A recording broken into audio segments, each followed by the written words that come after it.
नमस्कार मित्रों, आज हम चर्चा करेंगे शहरी ध्वनि प्रदूषण पर।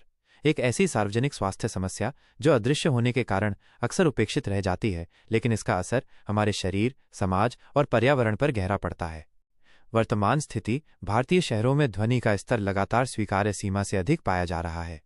स्कूलों, अस्पतालों और आवासीय इलाकों में 65 से 70 डेसिबल तक शोर दर्ज किया गया है, जबकि WHO के अनुसार सुरक्षित सीमा दिन में 50 और रात में 40 डेसिबल है।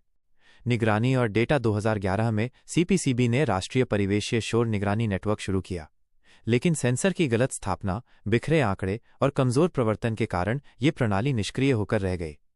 वैश्विक बनाम भारत यूरोप में शोर से होने वाली बीमारियों और आर्थिक नुकसान का सीधा उपयोग नीतियों के निर्माण में होता है। वहीं भारत में नियामक विखंडन, पारदर्शिता की कमी और संस्थागत कमजोरी बड़ी चुनौतियां हैं।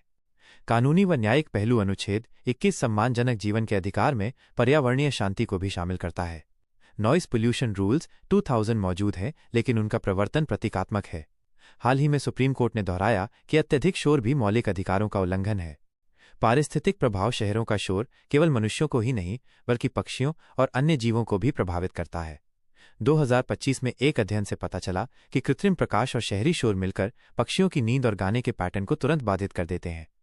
सामाजिक सांस्कृतिक पहलू हॉर्न बजाना, लाउडस्पीकर चलाना और ड्रिलिंग जैसी गतिविधियां इतनी सामान्य हो गई हैं कि लोग इसे चुनौती देने की बजाय सहन करना ही बेहतर समझते हैं।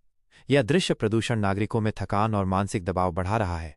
शासन से जुड़ी कमियां, पुराने कानूनी ढांचे का अद्यतन न होना, नगर निकाय, ट्रैफिक पुलिस और प्रदूषण नियंत्रण बोर्ड के बीच समन्वय की कमी, राष्ट्रीय ध्वनिक नीति का अभाव, शिकायत निवारण तंत्र कमजोर। आगे की राह NANMN का विकेंद्रीकरण और स्थानीय निकायों को वास्तविक समय डेटा की जिम्मेदारी, निगरानी को सीधे प्रवर्तन से जोड़ना, निरंतर जागरूकता अभियान, केवल नो हॉर्निंग डे तक सीमित न रहकर व्यवहार परिवर्तन तक पहुंचना, शहरी नियोजन में ध्वनिक लचीलापन शामिल करना। निष्कर्ष, ध्वनि प्रदूषण केवल तकनीकी नहीं, बल्कि सामाजिक और राजनीतिक समस्या भी है।